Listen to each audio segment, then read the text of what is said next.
ಎಲ್ರಿಗೂ ನಮಸ್ಕಾರ. ನೋಡಿ, ನಾನೀಗ ಚಾಮರಾಜನಗರ ಹೋಗ್ಬೇಕಾಯ್ತು. ಸೊ ಅದಕ್ಕೋಸ್ಕರ ನಾನು ಯಳಂದೂರಿಂದ ಸ್ವಲ್ಪ ಮುಂದೆ ನಾನು ಈ ಒಂದು ರಸ್ತೆಯನ್ನು ಅನುಸರಿಸಿ ಬರ್ತಾಯಿದ್ದೀನಿ. ಹತ್ತತ್ರ ನಾನು ಸಂತೆ ಮರಳಿ ಈ ಸಂತೆ ಮರಳಿತಾ ಇದ್ದೀನಿ. ಇಲ್ಲಿ ವಿಶೇಷ ಏನಪ್ಪ ಅಂದರೆ, ನಾನು ಲಾಸ್ಟ್ ಟೈಮು ಒಂದು ಹೋಟ್ಲು ಪರಿಚಯ ಮಾಡಿದೆ. ದೋಸೆ ಕಾರ್ನರ್ ಬಹಳ ಸಖತ್ತಾಗಿ ದೋಸೆನ ಮಾಡ್ತಾರೆ ಅಂದ್ಬಿಟ್ಟು ಒಂದು ವೀಡಿಯೋ ಹಾಕಿದೆ. ಒಳ್ಳೆ ಫೇಮಸ್ ಆಗಿತ್ತು ವೀಡಿಯೋ. ಸೊ ಅದರಂತೆಯೇ ತುಂಬ ಜನ ಬಂದು ಇಲ್ಲಿ ಆ ಒಂದು ದೋಸೆಯ ರುಚಿಯನ್ನು ಸವಿದು ಹೋಗಿದ್ದರು. ತುಂಬ ಜನ ಕಮೆಂಟಲ್ಲೂ ಸಹ ಹಾಕಿದರು, ಹಾಗೆ ಹೋಟ್ಲವರು ಸಹ ಹೇಳಿದರು. ಸೊ ನಾನು ಆ ದೋಸೆ ವೀಡಿಯೋ ಹಾಕಿ ತುಂಬ ದಿನ ಆಗೋಯ್ತು. ಸೊ ಅದಕ್ಕೋಸ್ಕರ ಚಾಮರಾಜನಗರ ಬರ್ತಕ್ಕಂಥ ಪ್ರವಾಸಿಗರಿಗೆ ಈ ಒಂದು ಬೈಪಾಸ್ ರಸ್ತೆ ಏನಿದೆ ನೋಡಿ, ಸ್ಟ್ರೈಟ್ ಹೋದರೆ ಸಂತೆ ಮರಳಿ, ಸ್ವಲ್ಪ ಮುಂದೆ ಹೋದರೆ ಈ ಬೈಪಾಸ್ ರಸ್ತೆಯಿಂದ ಇಲ್ಲಿ ಲೆಫ್ಟ್ ತಗೊಂಬಿಡಿ. ಅರ್ಧ ಆಯ್ತು, ಇಲ್ಲಿ ಲೆಫ್ಟ್ ತಗೊಂಡ್ರೆ ನೋಡಿ, ಇಲ್ಲಿ ದೋಸೆ ಕಾರ್ನರ್ ಹೋಟ್ಲ್ ಅಲ್ಲೇ ಐತೆ ನೋಡಿ, ಇಲ್ಲೇ ಇದೆ ನೋಡ್ರಿ. ಒಂದು ನಿಮಿಷ, ದೋಸೆ ಮಿತ್ರ. ಓಕೆ, ಈಗ ಹೋಗ್ತಾ ಇದ್ದೀನಿ. ಇಲ್ಲಿ ನೋಡಿ.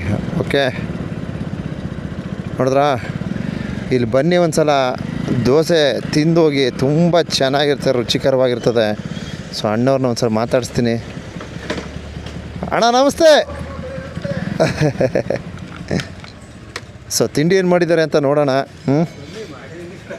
ಹೋಟೆಲ್ ದೋಸೆ ಮಿತ್ರ, ನಮ್ಮ ಚಾಮರಾಜನಗರ ಜಿಲ್ಲೆಯ ಏನು ಸಂತೆ ಮರಳಿ ಏನಿದೆ. ಸೊ ಇಲ್ಲಿ ನೀವು ನಗರ ಹೋಗ್ಬೇಕಾದ್ರೆ ಬೈಪಾಸ್ ರಸ್ತೆಯನ್ನು ಅನುಸರಿಸಿ ಬರಬೇಕಾದ್ರೆ ಇಲ್ಲಿ ಒಮ್ಮೆ ಭೇಟಿ ನೀಡಿ, ನಿಮಗೆ ಉತ್ತಮವಾದ ಒಂದು ದೋಸೆಯ ವ್ಯವಸ್ಥೆಗಳು ಸಿಗುತ್ತೆ ಅಂದ್ಬಿಟ್ಟು ಈ ವಿಡಿಯೋನ ಎಲ್ಲ ಪ್ರವಾಸಿಗರಿಗೆ ಮತ್ತು ಸಾರ್ವಜನಿಕ ವಲಯಕ್ಕೆ ಅರ್ಪಣೆಯನ್ನು ಮಾಡ್ತಾಯಿದ್ದೀನಿ. ಕೊಡಿ ಅಣ್ಣ, ಕೊಡಿ. ಮತ್ತೊಂದು ವಿಚಾರ ಏನಪ್ಪ ಅಂದರೆ, ನೋಡಿ, ನಾವು ಬಂದಿರತಕ್ಕಂಥ ಸಮಯ ಬಂದು ಲೇಟಾಗಿ ಬಂದಿದ್ದೀವಿ. ಚಪಾತಿ ಊಟ ಇದೆಯಾ? ನೋಡಿ, ಕರೆಕ್ಟಾಗಿ ನಾನು ತಿಂಡಿ ಸಮಯಕ್ಕೂ ಬಂದಿಲ್ಲ, ಈ ಕಡೆ ಊಟದ ಸಮಯಕ್ಕೂ ಸಹ ಬಂದಿಲ್ಲ. ಸೊ ಸ್ವಲ್ಪ ಲೇಟಾಗಿ ಬಂದಿರೋದ್ರಿಂದ ಈಗ ಎಲ್ಲ ಊಟಕ್ಕೆ ಅರೇಂಜ್ಮೆಂಟ್ ನಡೀತೈತೆ. ಸದ್ಯಕ್ಕೆ ನಮಗೋಸ್ಕರ ಒಂದು ದೋಸೆಯನ್ನು ವಿತರಿಸ್ತಾರೆ. ಸೊ ದಯವಿಟ್ಟು ನಿರೀಕ್ಷಿಸಿ ದೋಸೆ ಯಾವ ರೀತಿ ಇದೆ. ಹಾಗೆ ಇಲ್ಲಿನ ಒಂದು ವ್ಯವಸ್ಥೆ ನೋಡಿ, ತುಂಬ ಚೆನ್ನಾಗಿದೆ. ನೀಟ್ನೆಸ್ಸು ನೋಡಿ, ಅಫಿಷಿಯಲ್ಸ್ ಬಂದರೆ ತುಂಬ ನೀಟಾಗೈತೆ ನೋಡಿರಿ.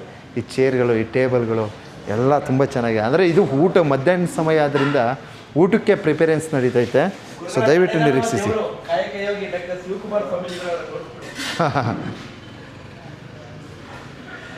ನೋಡಿ, ನಮ್ಮ ಮಹೇಶ್ ಅವರು ಹೇಳ್ತಾ ಇದ್ದಾರೆ, ನಡೆದಾಡುವ ದೇವರು ಶಿವಕುಮಾರ್ ಸ್ವಾಮಿಗಳನ್ನ ಒಂದು ಸಲ ತೋರಿಸ್ಬಿಡಿ. ಪ್ಯೂರ್ ವೆಜ್ ಹೋಟ್ಲು ಅಂತ ಮೆನ್ಷನ್ ಮಾಡ್ತಾರೆ. ತುಂಬ ಇಲ್ಲಿ ವಿಶಾಲವಾಗಿರ್ತದೆ, ನೋಡೋಕ್ಕೆ ಹೋಟ್ಲು ತುಂಬ ಚೆನ್ನಾಗಿರ್ತದೆ. ಸೊ ಅದಕ್ಕೋಸ್ಕರ ನಾನು ಏನೋ ಈ ಹೋಟ್ಲು ನೋಡಿದ್ರೆ ಖುಷಿಯಾಗುತ್ತೆ. ತುಂಬ ಚೆನ್ನಾಗಿದೆ, ನೀಟ್ನೆಸ್, ವಿಶೇಷವಾಗಿ ನೀಟ್ನೆಸ್ ಇರೋದ್ರಿಂದ. ಸೊ ಈ ಹೋಟೆಲ ಒಂದು ಪರಿಚಯವನ್ನು ಪ್ರವಾಸಿಗರಿಗೆ ಮತ್ತು ಸಾರ್ವಜನಿಕ ವಲಯಕ್ಕೆ ಪರಿಚಯಿಸಬೇಕು ಅನಿಸ್ತು. ಅದಕ್ಕೋಸ್ಕರ ಈ ವಿಡಿಯೋನ ಎಲ್ಲ ಸಾರ್ವಜನಿಕ ವಲಯಕ್ಕೆ ಅರ್ಪಣೆಯನ್ನು ಮಾಡ್ತಾಯಿದ್ದೀವಿ. ಸೊ ನಾನು ತಿಂಡಿ ಸಮಯಕ್ಕೂ ಬಂದಿಲ್ಲ, ಈ ಕಡೆ ಊಟ ಸಮಯಕ್ಕೂ ಬಂದಿಲ್ಲ. ನೋಡಿದೆ ಬೈಪಾಸ್ ರಸ್ತೆ, ನಮ್ಮ ಚಾಮರಾಜನಗರ ಬೈಪಾಸ್ ರಸ್ತೆ. ಸೊ ಇಲ್ಲಿ ಬಲಗಡೆ ಅಂದರೆ ಸಂತೆ ಮರಳಿ ಎಂಟ್ರೆನ್ಸಲ್ಲಿ ಬಲಗಡೆ ಬಂದುಬಿಡಿ. ಸೊ ಈಗ ಒಂದು ದೋಸೆ ಹಾಕ್ಕೊಡ್ತಾರೆ. ದೋಸೆಯ ಒಂದು ರುಚಿಯನ್ನು ಸವಿದು ಅದರ ಒಂದು ಮತ್ತಷ್ಟು ಮಹತ್ವವನ್ನು ತಿಳಿಸ್ತೀನಿ. ದಯವಿಟ್ಟು Yes idli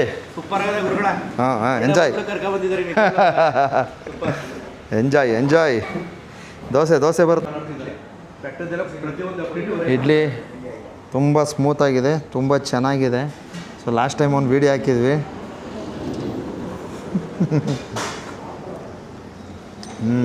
okay, super.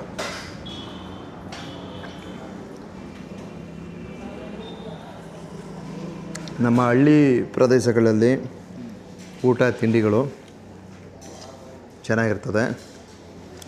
So ಏನು ಈ ಒಂದು ಚಾಮರಾಜನಗರ ಪಟ್ಟಣ ಪ್ರದೇಶ ಏನು ಈ ಭಾಗವಾಗಿ ಆಗಮಿಸ್ತಕ್ಕಂಥ ಪ್ರವಾಸಿಗರು, ವಿಶೇಷವಾಗಿ ಈ ಬಂಡೀಪುರ ಮತ್ತು ಏನು ಕೇರಳ ಈ ಭಾಗವಾಗಿ ಹೋಗ್ತಕ್ಕಂಥವ್ರು ಒಮ್ಮೆ ಬನ್ನಿ, ಈ ತಿಂಡಿ ರುಚಿನ ಸವಿಯಿರಿ. ಹಾಗೆ ಮಧ್ಯಾಹ್ನದ ಸಮಯವಾದ್ದರಿಂದ ಊಟದ ವ್ಯವಸ್ಥೆ ಸಹ ಸಿಗುತ್ತೆ. ಒಮ್ಮೆ ಬಂದು ಭೇಟಿ ಮಾಡಿ. ಸದ್ಯಕ್ಕೆ ಇಡ್ಲಿ ಇತ್ತು, ಈಗ ಅಣ್ಣವ್ರು ಏನಿದೆ ಅದನ್ನ ಕೊಡ್ತವ್ರೆ.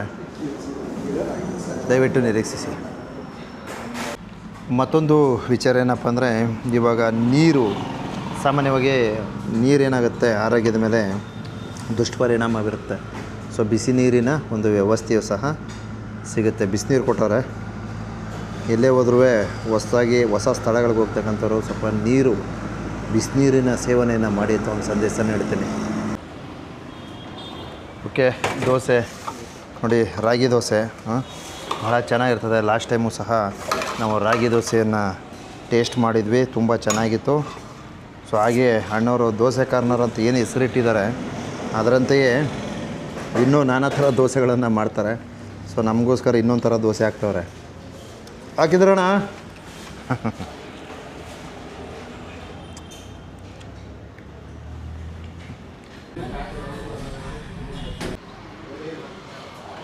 ಸೊ ಈಗಾಗಲೇ ನಾವು ರಾಗಿ ದೋಸೆಯನ್ನು ತಿಂದು ತದನಂತರ ಮತ್ತೊಂದು ದೋಸೆಗೆ ವೆಯ್ಟ್ ಮಾಡ್ತಾಯಿದ್ದಾರೆ ನಮ್ಮ ಆಯಸ್ ಅವರು. ನನಗೆ ಆಲ್ರೆಡಿ ತಿಂಡಿ ಮಾಡಿದೆ ಸಾಕು. ಸೊ ನಮ್ಮ ಆಯಸ್ ಅವರು ಸಹ ಒಂದು 4 ದೋಸೆ ಹಿಡ್ದು ಬಿಡ್ತೀನಿ ಅಣ್ಣ ಅಂತವ್ರೆ.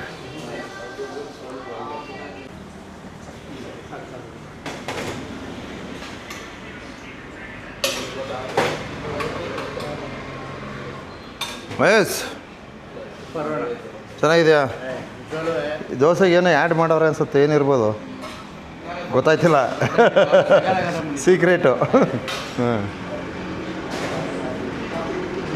Okay, thank you.